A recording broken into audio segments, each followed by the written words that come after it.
So this one is another one on healthy aging. And aging is obviously hot, but why? Well, for some people it might be skin health, it might be immune health, it could be brain.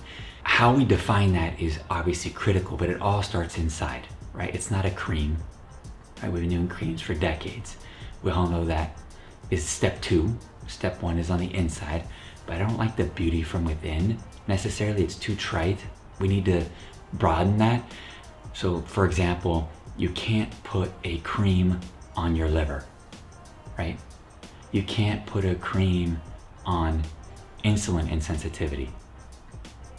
So it starts from that, right? So there are various ways to approach it, but one is from the cell, right? And that's things like autophagy, mitophagy, really comes down to exercise and polyamines like spermidine, we call it youth, and then adding on. So if you're thinking about healthy aging, think about what your consumer might want, right? Skin, brain, bone, immune.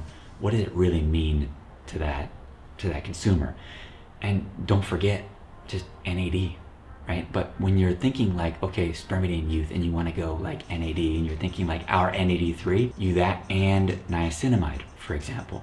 But then there are other cofactors in the electron transport chain, right? You have coenzyme Q10, you've got copper, and that's one of the reasons why copper is on our NAD3. There's ways to think about it from an NAD perspective, ways to think about the skin, so think core biome, butyrate status, or the brain.